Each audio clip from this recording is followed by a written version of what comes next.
오늘은 네 안에 등잔불을 항상 밝히라. 굉장히 그 제목 자체가 긍정적이고 경쾌합니다. 등불이 밝혀 있는 사람과 등불이 꺼져 있는 사람과는 너무 대조가 되기 때문에 불이 꺼져 있으면 어둠이죠.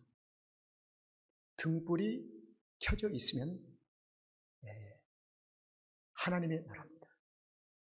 그래서 교회는, 성도는 반드시 안에 등잔불을 항상 밝혀야 합니다. 항상 밝혀야 돼요. 여호와 하나님께서 네 안에 등잔불을 항상 밝히라 말씀하세요. 밝히라. 등잔불을 항상 밝히는 것은 등잔이 있는 모든 그리스도인들이 해야 할 일입니다. 등잔이 없이는 등잔불을 켤 수가 없어요. 그런데 기본적으로 모든 그리스도인들에게는 등잔이 있습니다. 그런데 그 있는 등잔에 불을 켜느냐 켜지 않느냐가 중요한 거예요. 그래서 하나님께서는 성도들아, 교회야, 너희 안에 등잔불을 항상 밝히라. 이렇게 하나님께서 말씀하고 있습니다. 등대도 있고 등잔도 있고 기름도 있는데 불을 켜고 끄고 하는 일은 그리스도인의 몫입니다. 우리가 해야 할 일이에요. 그래서 오늘 이 제목 출발에 내 안이라고 하는 여기를 좀 설명을 하고 가려고 합니다. 내 안에. 출애굽한 이스라엘은 광야에서 그들의 삶의 중심이 성막이었습니다. 그래서 성막 안에 항상 불을 켜라 말입니다. 성막 안. 그리고 신약에 와서는 그리스도인들이 모인 교회 안에, 교회는 에클레시아예요. 에클레시아. 이 에클레시아 헬라어는 에클레시아 공동체라고 하는 단어를 쓴 것이 굉장히 좋습니다. 그러면 에클레시아가 뭐냐면 부름받아서 나온 자들, 세상으로부터 부름을 받아서 나온 자들, 그리고 동시에 부르심을 입은 자들, 그리고 택하심을 입은 자들을 총칭해서 에클레시아 공동체라고 얘기를 합니다. 그래서 에클레시아 공동체 안에, 교회 안에 등잔불을 항상 밝히라. 아멘. 그리고 세 번째로는 네 안이라는 이 단어는 각 개개인의 구원받은 성도 안에, 모임에 대한 공동체뿐만 아니라 여러분의 가정으로 돌아가고 삶 현장으로 돌아가면 구원받은 성도로 가는 것입니다. 그래서 가정에서도 어디서든지 네 안에 항상 불을 밝히라. 우리 조음마을교회는 항상 불을 밝히시기를 바랍니다. 근데 네 안에 그곳이 등대가 있습니다. 그리고 등잔이 있어요. 그리고 아주 비유가 잘 됐어요. 이겁니다. 등대가 있고 등잔이 있어요. 그곳을 항상 불을 켜서 밝히라. 그래서 네 안에 항상 불을 밝히면 주변을 항상 밝게 해라 말입니다. 주변을 밝게 해라. 그래서 성도의 주변은 늘 항상 밝아야 합니다. 밝아야 돼요. 어두침침하고 침울하면 안 돼요. 그래서 한 성도의 중심으로 주변은 늘 밝음이 있어야 돼요. 밝음이. 왜? 등잔불을 켜고 있기 때문입니다. 하나님의 백성 가운데서 항상 등잔불을 밝히는 것을 가리켜서 하나님의 임재하심이라고 표현합니다. 그래서 생활 속에서 등잔불을 밝히다 보면 어두운 세상을 밝히 비칠 수가 있다는 것입니다. 밝히 비춰. 저도 목회자들 간에 많은 관계를 갖고 있는데 어떤 목사님과의 교제 속에 만나면 굉장히 기분이 나빠요. 남의 얘기하고 막 두더지 같은 그 얘기를 많이 해요. 그럼 피곤해서 못 견디겠어요. 피곤해서. 근데 어떤 목회자를 만나면 막 경쾌하고 기분이 좋아요. 그러면 또 만나고 싶어요. 내 영이 거기에 크게 지배를 받지 않는 거예요. 그래서 같이 춤추고 있는 거예요.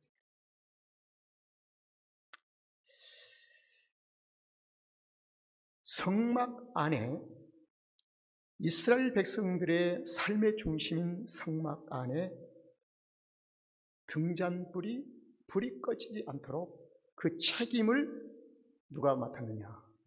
책임을 맡은 자가 있어요. 그 책임은 아론과 그 아들들이 책임을 맡았다고 합니다. 그래서 출애굽기 27장의 이 말씀을 보면은 아론과 그 아들들이 등잔불에 불을 저녁에는 켜고 아침에는 끄고. 왜 저녁에 켜고 아침에 끌까요? 낮은 밝음이 있으니까. 그리고 저녁은 어둠이 있으니까. 그래서 그 일을 항상 여호와 앞에 그 등불을 감금하게 하라 했습니다. 감금. 감금이라는 이 말은 지키고 돌보아라. 꺼졌는지 켜져 있는지를 잘 보라는 것입니다. 감금하라. 이 책임에 대한 이행을 아론과 그 아들들. 자, 그런데 아론은 대제사장. 그 아들들은 뭐예요? 제사장이에요. 제사장. 그러면 저와 여러분은 제사장이지 않습니까? 제사장도 왕같은 주님이 누리는 그 왕같은 제사로 삶을 살아가는 것입니다. 그래서 은혜 시대에 저와 여러분이 감금하는 삶을 살아야 합니다. 등잔불을 잘 돌보고 지키고 꺼지지 않도록 저녁에는 그 불을 잘 켜고 아침에는 그 불을 끄고 이 일을 빈틈없이 잘 하도록 아론과 아들들이 그 책임을 맡았습니다. 그래서 이제 구약에 있는 성막의 그 등대, 등잔불이 있는 그 등대의 모형이 어디에 있는가를 한번 이제 보도록 하겠습니다. 등대 모형을 한번 보도록 하겠습니다. 이게 바로 등대예요. 등대. 그러니까 줄기가 하나 나온 가운데 줄기가 있죠. 이것은 예수 그리스도. 그리고 가지가 나와 있어요. 6개, 양쪽으로 3개가 나와 있어요. 거기에 맨 꼭대기에 등잔이 있습니다. 거기에 불을 켜는 것입니다. 그래서 이 불을 켜서 성막을 밝히는 거예요. 그런데 이 등잔이 한 줄기에서 7등잔이 나왔습니다. 한 줄기에서. 이 7등잔은 우리에게 어떠한 의미를 가져오냐? 스가랴서를 한번 보겠습니다. 스가랴서에 보면은 작은 일의 날이라고 멸시하는 자가 누구냐? 주의를 경히 여긴 자가 누구냐? 성전을 경히 여기는 자가 누구냐? 주님이 호통치십니다. 그래서 성도는요, 주일을 주일날 나도 시험에 들지 않았지만 남에게 시험 들기 위해서는 큰일 납니다. 제가 개인적으로는 얘기를 못해도 정말 중요합니다. 누가 죄의 작은 날이라고 멸시하는 자가 누구냐? 주님이 하신 거예요. 그래서 주일날은 은혜 아래 우리가 도치가 돼야 돼요. 도치. 그래서 은혜로 서로 교제를 나눠야 됩니다. 종종 교회 사회가 되면 주일날 싸우기도 하고 일찍기도 하는데 참 가슴이 아파요. 목회자의 가슴이 아프면 주님의 가슴은 얼마나 많이 아프시겠어요. 그래서 누구냐? 이 일곱은 금초 등잔 위에 있는 이 일곱은 온 세상에 두루 행하는 뭐라고요? 여호와의 따라합시다. 여호와의 눈이니라. 등대가 여호와의 눈이래요. 여호와의 눈. 여호와의 눈을 피할 자가 누가 있겠습니까? 우리의 생각과 우리의 안고섬을 다 아시는 주님, 여호와의 눈으로 심은 길을 보고 계신 거예요. 그 여호와 앞에 보니까 지난주 동안도 부족합니다, 연약합니다, 마음에서 미워하고 했던 거 너무너무 많고 참 허물투성이에요.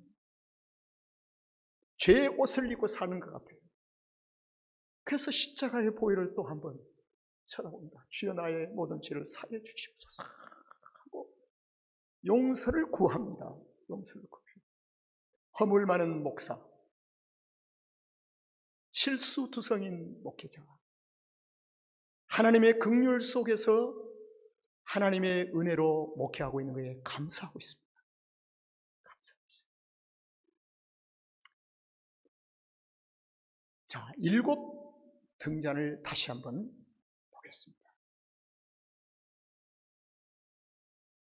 여의 불이 꺼지면은 여호와의 눈이 닫혀버릴 거예요.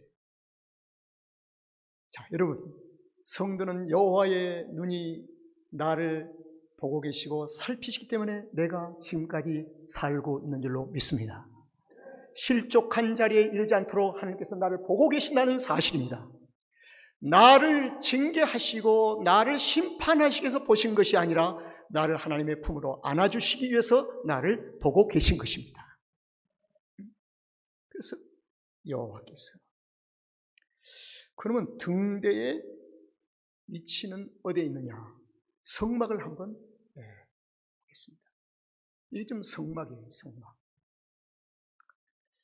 성막을 들어가는 문은 동쪽에 있습니다. 동쪽. 지금 저쪽에 성막문.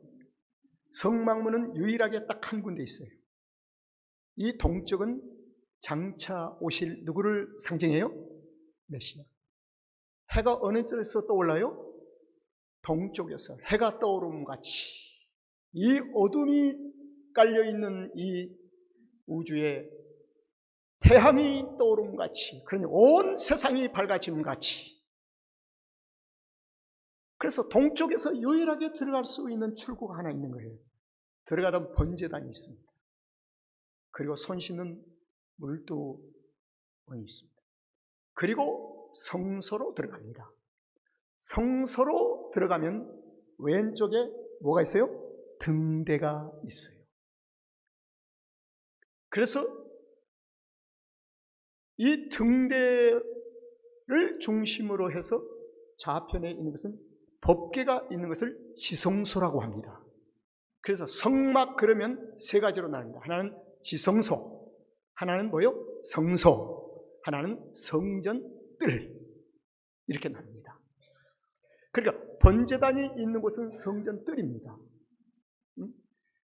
그러면 성소는 제사장만 들어갈 수가 있어요.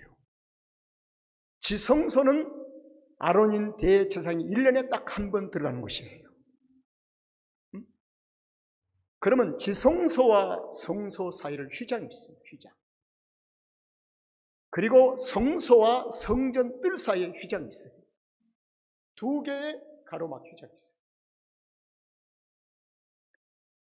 성소에 세워진 있는 등대.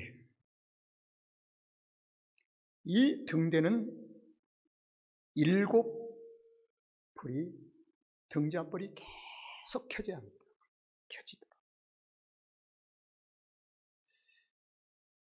그런데 이 7 등잔은 스가랴서의 여호와의 눈이라고 말씀하시는 동시에 요한계시록에서는 7 교회를 가리킵니다. 7 교회. 7 교회는 지상에 있는 모든 교회를 7 교회로 상징을 합니다. 그래서 조음할 교회 안에도, 이 안에도 등대가 있고 등잔이 있어요. 거기에 불이, 등잔불을 켜야 합니다. 그래서 대한예수교 장로의 헌법에 보면 장로교의 장로님들은 신령을 총찰한다. 신령. 이 말은 영적인 문제를 잘 총찰하는 것입니다. 목사가 이단으로 가지 않는가? 장로가 이단으로 가지 않는가? 그 다음에 교회에서 그저 싸우고 야단하고 있지 않는가? 장로들이 그걸 잘 보고 관찰해서 기도하는 것입니다. 기도해 주는 것. 그래서 이 장로들의 사역이, 목회자와의 사역이 너무 소중합니다. 아주 중요합니다. 근데 오늘 우리 교회는 안 그렇지만 현대교회는 장로를 자신도 등불이 꺼져버린 장로들 많아요. 그러니 어떻게 등불이 꺼진 장로가 등불이 기성들이 켜 있는지 꺼져 있는지를 알 수가 있겠어요. 그래서 그냥 아수라장이 되어버리고 마는 겁니다.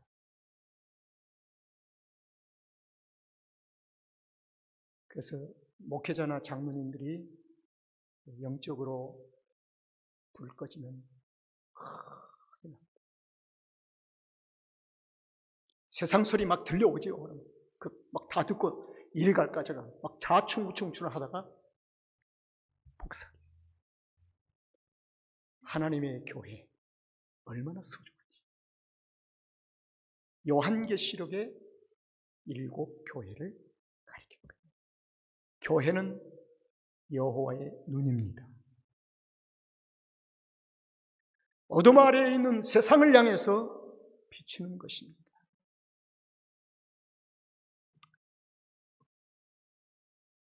등잔불을 켜는 일은 대제사장 아론과 그 아들들의 일거리, 책임입니다. 이걸 가리켜서요, 대제사장 아론과 그 아들들이 동역한다는 것입니다. 동역. 함께 일한다. 그러면 대제사장이신 주님과 제사장인 우리가, 성도가, 그리스도인이, 우리가 함께 등잔불을 켜는 일을, 끄지 않는 일을 맡은 자로 사명을 받은 자입니다. 동의하시면 아멘. 은혜시대의 교회 목사가 제사장만이 아니에요. 목사자가 혼자 제사장 독립적으로 자꾸 얘기하는 것은 성경을 잘못 가리키고 그것은 잘못된 거예요.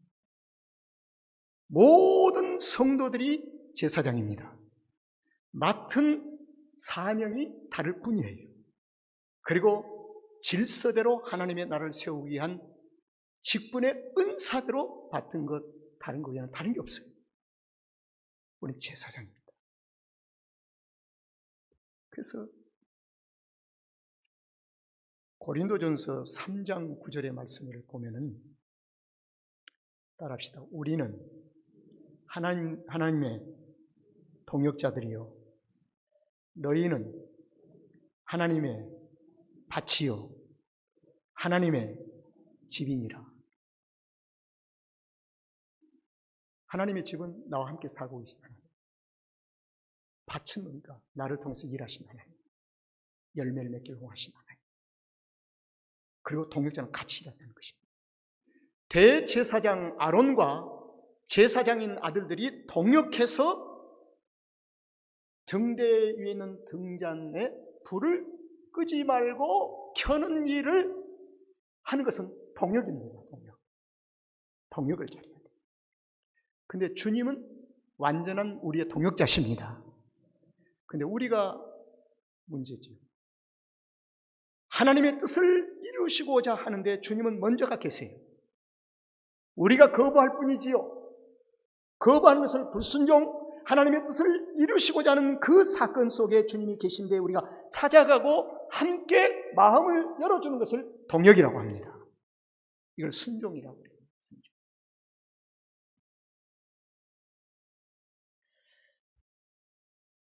동역자들인 우리는 주님과 마음이 하나가 되어야 거룩한 일을 할 수가 있습니다. 할렐루야. 그런 할 수 있습니다. 자, 제가 문득 하이킹을 혼자 하다가 주님이 저에게 마음에 이런 말씀을 하신 것 같아요. 나는 말이야, 육적인 동역을 거부한다. 그래서 이것을 놓칠까 봐서 그냥 바로 서가지고 카톡에다 기록을 했어요. 아주 보편적인 거예요. 주님이 제게 나는 말이야 육적인 동역을 거부한다. 아하, 주님은 내 육적으로 동역을 요구할 때 주님은 거부하시는구나. 이걸 알게 됐어요. 육적인 동역은 하나님의 뜻에 합당하지 않다는 것입니다. 아무리 선하게 보여도 하나님의 뜻이 아니에요. 아무리 좋은 말이라도 하나님의 마음에 합한 뜻이 아니라는 것입니다. 이게 성령의 사람이 하는 동역을 하나님께서 받으신다는 겁니다. 그래서 교회도 이걸 좀 구분을 좀 해야 되겠구나 이 생각이 들었어요. 구분을 해야 되겠구나. 목회자에게 구분할 수 있는, 분별할 수 있는 영을 좀 주십시오. 기도했습니다.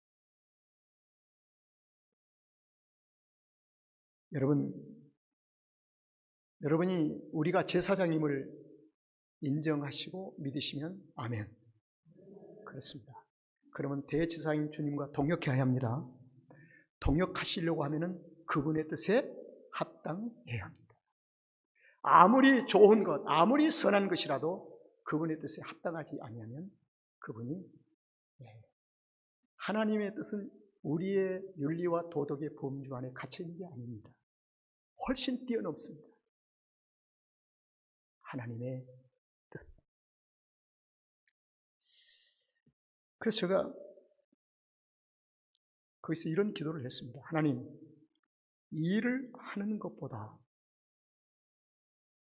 저 고백이에요. 이 일을 하는 것보다 먼저 주님과의 동역의 준비를 하게 해 주시옵소서.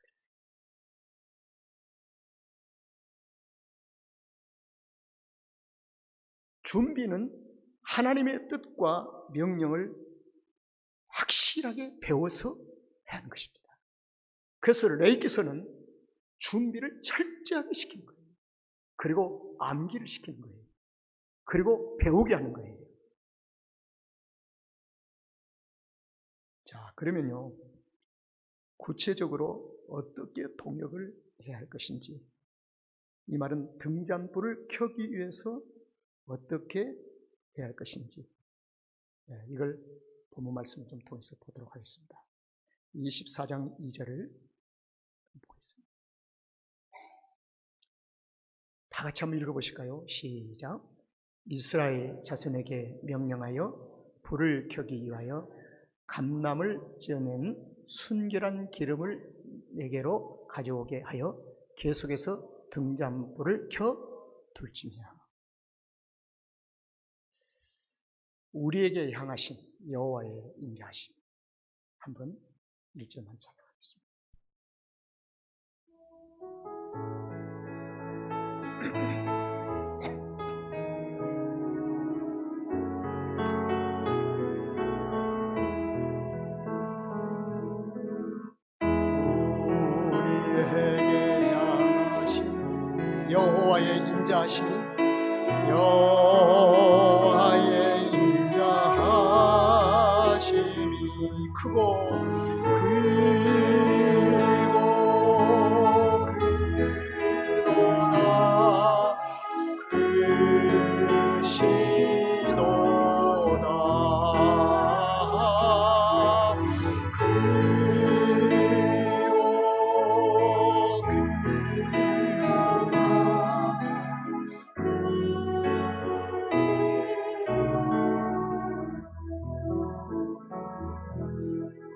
이스라엘 자손들에게 순결한 기름을 가져오도록 합니다. 성막으로 순결한 기름. 이 순결한 기름은 오늘 본문에 있는 감람을 찧어서 낸 기름을 순결한 기름이라고 합니다. 그런데 당시 이 기름에는, 감람류의 기름에는 일상생활에서 하는 기름은 이런 기름입니다. 감람나무를 열매와 그리고 감람나무 잎사귀와 감람나무 가지를 섞어서 찌는 것입니다. 이것이 일상생활에서 쓰는 기름입니다. 근데 오늘 여기서 왜 순결한 기름이라고 했을까? 가지나 잎이 들어가지 않고 순수하게 감람나무 열매만 쪄서 가져오도록 하라. 아주 중요한 말씀이 우리 가슴에 다가옵니다. 이 말씀 속에 성경에서 흠이 없고 티가 없는 첫 양의 새끼를 하나님 앞에 가져오라. 인색함으로나 억지로 드리지 말고 즐겨내는, 신구약 성경 전체가 우리에게 가르치는 중요한 내용이 있습니다.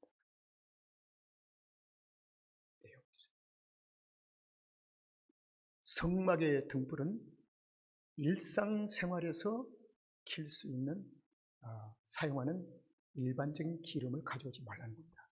그것도 불도 켜지겠죠. 그러나 그것은 가짜예요. 순결한 기름을 가져오라. 자, 그러면 이제 하나님은 야곱의 기름을 원하지 아니하시고 누구의 기름을요? 이스라엘의 기름을 원하신다.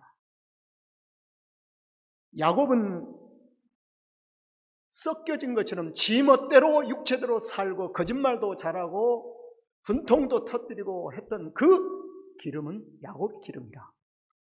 이스라엘의 기름은 야복강에서 한도 뼈가 부러지도록 주님과 영적인 씨름을 통해서 하나님의 거룩한 나라로 부르심을 받고 이제는 다시는 야곱이라고 부르지 말고 뭐라고요? 이스라엘이라고 하라. 그 이스라엘의 기름을 가져오라고 말입니다. 이스라엘의 기름. 그래서 성도가 하나님 앞에 신령한 보좌 앞에 나갈 때 회개하고 나가는 것이 얼마나 중요한지 몰라요. 자기의 허물과 죄악을 하나님 앞에 고백하지 아니하고 신령한 보좌 앞에 가까이 갈 수가 없습니다. 철저하게 순결한 기름 가져오라. 여러분, 그래서 제가 주중에 오늘 찬송 드리고 성경 요절을 미리 보내드린 것은 하나님의 임재하심 속에 들어가게 앞으로서 회개도 하고 준비도 하고 이렇게 하는 겁니다.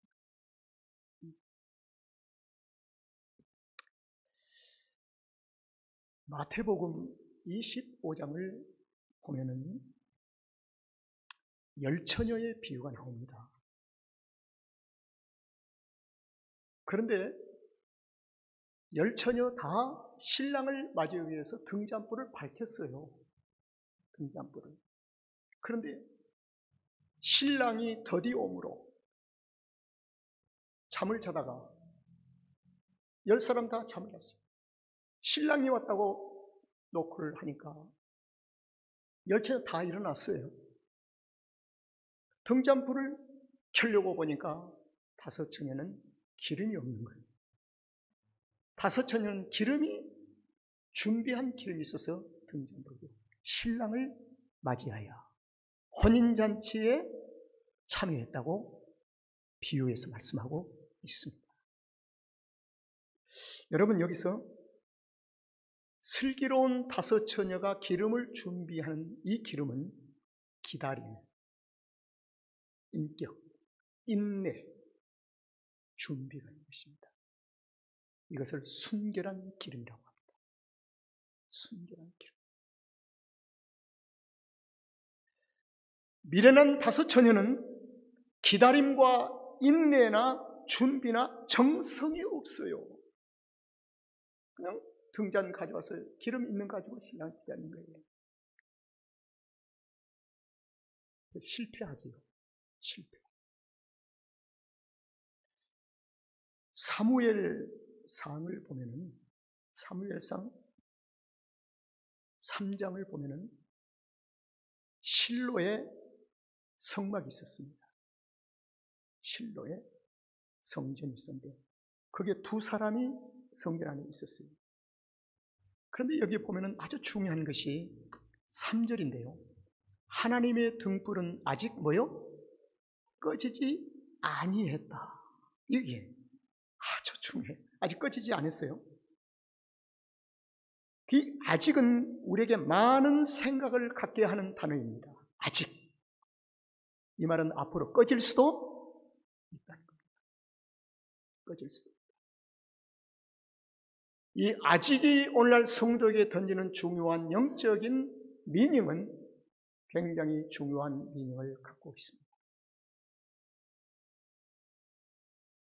이 등불을 맡은 자로, 이 등불을 강검해야 할 자로 부름받은 엘리. 이 엘리가 2절을 단순히 피지컬적인 육체적인 것만 생각하지 말고 영적으로 한번 우리가 이해하면서 이 말씀을 들어가겠습니다. 엘리의 눈이 점점 뭐요? 어두워간다. 이걸 영적인 눈이 점점점 어두워간다는 것입니다. 그리스도인의 삶에 중요한 게 있습니다. 소경이 본대요. 여전히 소경인데 본대요. 이게 크리스찬의 삶의 신비한 은혜입니다. 누구를 보았냐? 주님을 보았다는 것입니다. 소경이 주님을 보았대요. 그래서 예수님이 하신 말씀이 육체의 소경이 아니라 주님을 볼 수 없는 영적인 소경이 있다. 그 사람이 진짜 소경이다. 성경은 이렇게 가르쳐요. 엘리는 점점 눈이 어두워가서 잘 보지를 못하고 아직 꺼지겠구나 불이. 못하는 그때 그가 자기 처소에 누워버렸어요. 이거 이제는 곧 꺼지겠구나. 성도의 삶에 영적인 눈이 보이지 않다가 어두워가다가 마지막에는 누워버립니다. 이제 이걸 집을 떠난 탕자. 누가복음 15장. 집에 있는 첫째 탕자는 점점점 어두워가고 있는 겁니다. 그다 탕자. 집을 나간 둘째 아들은 진짜 탕자. 이렇게 되는 거예요. 3절에 하나님의 등불은 아직 꺼지지 아니하였으며 누가 있어요? 사무엘이 등장합니다. 하나님의 궤가 있는 곳에 여호와의 전 안에 누웠더니 하나님 궤, 법궤 안에 옆에 누웠더니 이것은 하나님의 품 안에 누워있다. 사무엘이 꺼져가는 이 등잔의 불을 다시 붙일 수 있는 제사장으로 하나님께서 픽업을 하십니다. 그리고 엘리를 하나님이 버리십니다. 엘리를 버리는 순간에 엘리의 모든 자손들이 다 버려버려요. 구약의 시대는 다 버려버렸어요.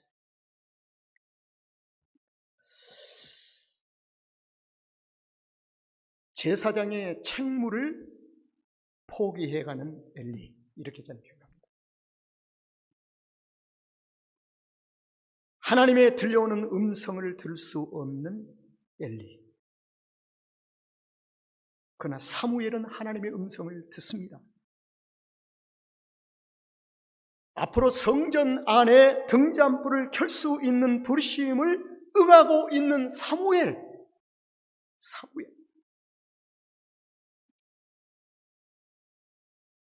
등잔불을 켜는 일을 하나님은 사무엘을 동역을 시작하십니다.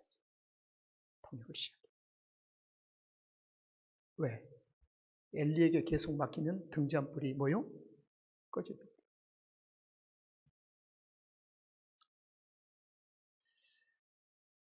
성경에는 이 등잔불의 중요성을 강조하는 것이 성경에 수없이 많습니다.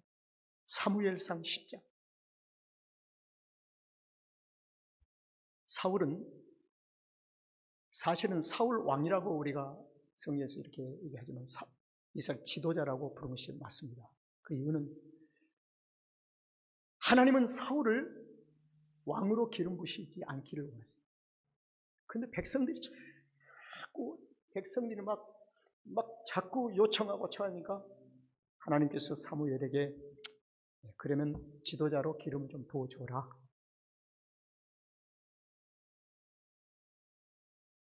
그래서 10장 1절에 보면 사무엘이 기름을 취하여 사울의 머리에 붓고 입맞추어 가로되 여호와께서 네게 기름을 부으사 그 기업의 지도자로 삼지 아니하였느냐. 그러나 어느 날 10장에서 기름 부음을 받고 나서 15장 22절에 보니까 불이 꺼져버려요. 불이 꺼져. 우리 22절 다 같이 한번 읽어봅시다. 시작. 사무엘이 가로되 여호와께서 번제와 다른 제사를 그 목소리 순종하는 것을 좋아하심같이 좋아하시겠나이까. 순종이 제사보다 낫고 듣는 것이 수양의 기름보다 나으니. 여러분, 사울은 정해진 시간에 제사를 드리려다가 실패를 한 사람입니다. 제사를 안 드리다 실패한 게 아니에요. 제사를 드리다 실패한 사람이에요. 왜 그랬느냐? 제사는 제사장이 드려야 돼요. 사울은 제사를 드릴 수가 있어요, 없어요? 없어요. 이게 자기가 좋게 생각하나, 내가라도 하면 되지. 그래서 자기의 선한 뜻이지만 그 뜻이 하나님의 뜻과 합당치 않다는 것입니다. 이거예요. 그래서 사무엘이 가서 제사를 드려야 되는데 가기 전에 드려버렸어요. 사무엘이 사울을 책망합니다. 순종이 무엇보다요? 제사보다 나았고. 이 말은 제사를 무시한 것이 아니라 제사 이전에 드리기 전에 준비가 무엇이 돼야 한다는 거예요? 순종해야 한다는 것입니다. 순종이 없는 제사를 하나님이 받지 아니하신다는 겁니다. 이 말은 준비 없는 제사를 하나님이 받지 아니하신다는 것입니다. 야곱의 기름을 아무리 가져와도 주님이 받지 아니하시고 이스라엘의 기름을 받으시고 등잔에 불을 켜시는 하나님. 그렇습니다. 일로 인해서 하나님은 사울에게서 등잔불을 꺼버립니다. 그리고 촛대를 옮겨버려요. 사무엘상 16장. 여호와의 신이 사울에게서 어떻게 해요? 떠나고 그 대신 여호와의 불이신 악신이 그를, 그 다음이 중요합니다. 뭐예요? 번뇌케 한지라. 여러분, 이 번뇌라는 것은 어지럽다는 것이 한번 있어요.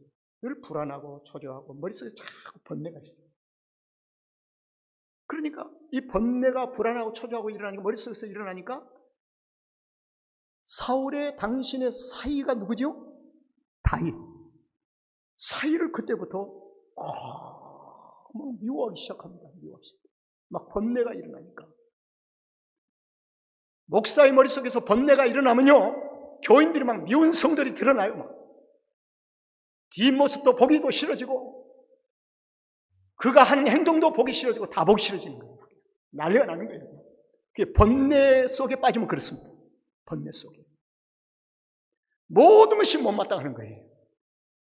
모든 것이 불만족스러운 거예요. 그 하나님의 나라가 사라져버리고 말아요. 여호와의 신이 사울에게서 떠나고 여호와의 불이신 악신이 그를 어떻게 해요? 번뇌케 합니다. 여러분, 번뇌는 주변을 힘들게 합니다.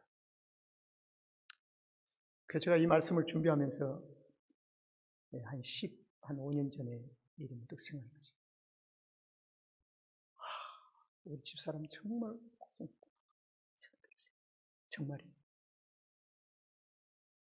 목회자에게도 번뇌가 오면요, 짜증 부리고 하죠. 그러면 그 교회에서 못하니까 교회는 폼 잡느라고 있고 쏟아볼 데가 없으니 가정에 가서 막 아내에게 막 쏟아붓고 막 그게 필름처럼 생각이 나더라고요. 번뇌, 혼란. 그래서 좋은 말 교회는 하나님 나라의 언어가 우리 가운데 입혀져야 할 줄로 믿습니다. 이게 중요한 거예요. 이게 입혀지도록 무진장 노력을 해야 또 입술을 때려가면서도 노력을 해야 돼요.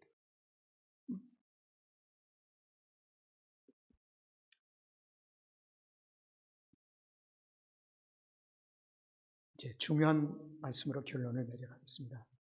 내 안에 이 등잔불은 꺼져서는 안 됩니다. 할렐루야. 아멘. 절대 꺼져. 그런데도 누구도 대신할 수 없고 누구도 책임을 지어주지 않습니다. 그래서 자신의 등잔불은 자신이 지켜야 합니다. 이걸 은혜를 지킨다는 것입니다. 은혜를 지키기 위해서 은혜 없는 공동체를 거부하죠. 은혜 있는 친구들과의 교제가 되도록 해야 그 영혼이 사는 것입니다. 그래서 좋은 말 교회는 서로 간에 은혜 있는 좋은 친구들이 되기를 주의 이름으로 축원합니다. 만나면 은혜를 주고 은혜를 받고 하는 성도의 공동체가 돼야 돼요. 그래야 내가 살고 당신이 사는 거예요. 할렐루야. 수만 명이 모이면 뭐 합니까? 매일 싸우고 강경에서 끌어내리고 야단법석인데요. 주님은 12명의 성찬식 제자를 통해서 성찬하면서 거기서 하나님 나라를 함께 나누었습니다. 주님이 마지막 오시는 그날에 알곡과 쭉정이를 나눈다고 했습니다. 누가 진짜 하나님 나라의 백성인가를 하나님께서 다 알고 계시는 거예요.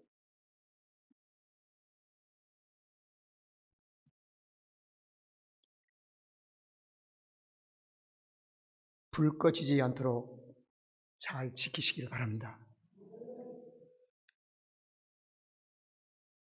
등대 위에 등잔불에서 나온 불빛은 온 세상 땅끝까지 비칠 수가 있습니다. 자, 지난 주일 첫 인사 뭐였죠? 여호와의 이레는요, 여호와의 이레는 성도의 여정 속에 어디에 있을까 궁금하지 않아요? 여호와의 이름은 하나님께서 준비해 주신 축복을 가리키죠. 또 기도의 응답일 수도 있고요. 그럼 하나님은 여호와의 이레를 신홍규 목사의 어디쯤 두고 계실까 궁금하지 않아요? 여호와의 이레를 만나는 것은 성도의 삶인 줄로 믿습니다. 축복이에요. 이것을 위해서 하나님의 약속의 축복의 성취라고 합니다. 그런데 여호와의 이레를 만나기 전에 먼저 만나는 것이 있어요. 그게 뭐냐면 아브라함의 생애 속에서 찾아볼 수가 있는데, 아브라함의 생애 속에서 여호와의 이레라고 하는 이 단어가 태어났거든요. 근데 아브라함은 바로 모리아 산에서 여호와의 이레를 만났습니다. 그러면 이 아브라함의 생애 속에서 모리아산은 지울 수 없는 사건입니다. 그렇죠? 그 모리아산은 아브라함에게는 고난과 시련이었습니다. 독자 이삭을 번제물로 요구받는 곳이기 때문에 이건 엄청난 시련이었습니다. 고난이었습니다. 만약 아브라함이 고난과 시련 뒤에 자리하고 기다리고 있는 여호와의 이레를 볼 수 없었다면 이 시련과 고난 앞에서 탄식하며 울며 침울하고 주저앉고 말았을 것입니다. 그런데요, 아브라함 안에 켜진 등잔불, 이 불빛이 얼마나 강한 빛인지요. 말라기서에서는 이 불빛을 가리켜 치료의 광선이라고 합니다. 치료의 광선. 오늘날 현대 과거로 하면 레이저 같은 치료의 광선. 아브라함에게 켜진 이 등잔불을 가지고 시련과 고난이란 두꺼운 장벽을 뚫고 그 다음에 세상이 볼 수 없는 여호와의 이레를 보았기 때문에 이 본 사실을 히브리 기자가 증언하고 있어요. 본 사실을 히브리 기자가 증언해요. 보세요. 아브라함은 시험을 받을 때에 믿음으로 누구를 드렸어요? 이삭을 드렸고, 저는 약속을 받은 자로 그 독생자, 그 다음 18절에 저에게 이미 말씀한 이 자손이라 칭할 자는 이성을, 그 다음에 19절. 자, 다 시작. 저가 하나님이 능히 죽은 자 가운데서 다시 살리실 줄로 믿는지라 그 말입니다. 이게 부활을 믿었다는 겁니다. 부활 신앙이 있었다는 것입니다. 무덤 안에는 깜깜하지만 무덤의 사망의 권세가 열리면서 빛으로, 바로 19절에 이 등잔불이 켜짐으로 부활 신앙이 있었기 때문에 여호와 이레를 본 것입니다. 그래서 여호와 이레를 만난 거예요.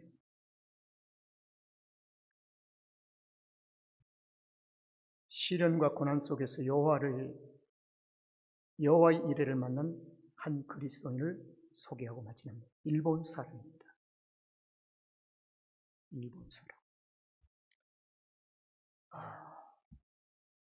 겐조 미즈노. 이 사람은 1937년에 태어나서 1948년 47세 일기로 세상을 떠난 사람입니다. 이 사람은 그리스도인이었습니다. 이 사람은 초등학교 4학년 때 이질에 걸려서, 열병에 걸려서 전신마비가 된 환자입니다. 그런데 이 겐조 미즈노가 시인으로 등단을 했습니다.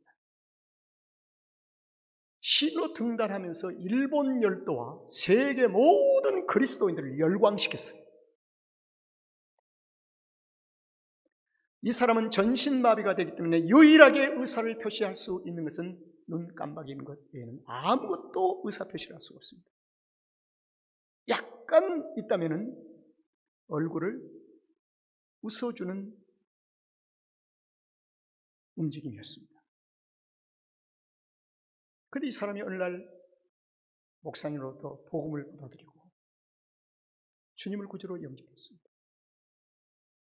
그리고 그때부터 주님과의 더불어 교제를 나누면서 얼굴에서 그 기쁨이 조금 변할 것을 표현하면서, 그 대신 이 겐조 미즈노의 어머니가 헌신적으로,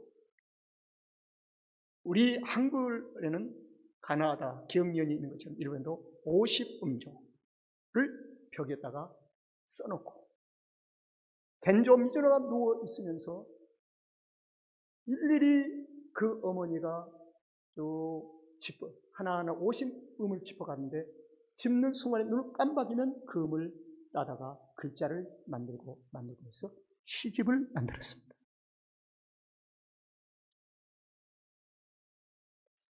그 시집 속에 한 말씀만 소개를 하고 있습니다. 말씀이라고 하는 시집이 있어요. 주님 말씀해 주세요 라고 하는 그 시. 하나님 오늘도 말씀해 주세요. 단 한마디 뿐이라도 좋습니다.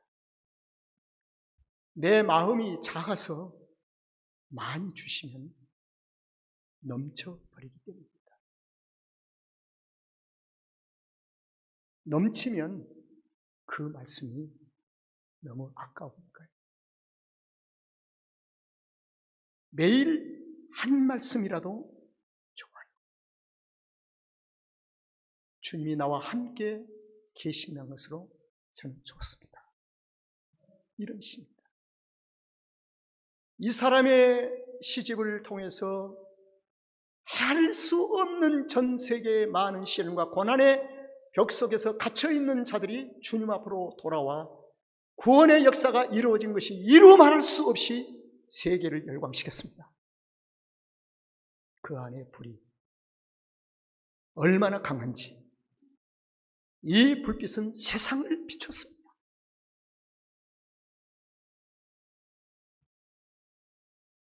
겐조 미즈노의 안에 있는 등잔불, 고난과 시련에 신음하고 있는 자들에게 여호와의 이레를 만날 수 있도록 길잡이를 했습니다. 여러분, 여호와의 이레를 매일매일 만나시기를 주 이름으로 축원합니다. 고난과 시련 때문에 머리 들고 가슴 치고 하지 말고요, 그 고난과 시련 다음에 있는 여호와의 이레를 만나는 것이 성도의 삶의 목적이지 않습니까? 저와 여러분 안에 있는 등잔불은 절대로 꺼지지 않도록 해야 합니다. 그리고 순결한 기름만으로만 켤 수 있다는 사실을 꼭 아시길 바랍니다. 내 안에, 가정 안에 등잔불을 항상 밝혀주세요. 에클레시아 교회 공동체 안에 날마다 켜고 점검하는 시간, 섬기고 봉사하는 여러분들이 되시기를 바랍니다. 고난과 시련에 갇혀있고 실험하고 있는 모든 이들에게 등잔불을 밝혀주세요. 그리하면 여호와의 이레를 만나는 복음의 능력이 있을 줄로 믿습니다.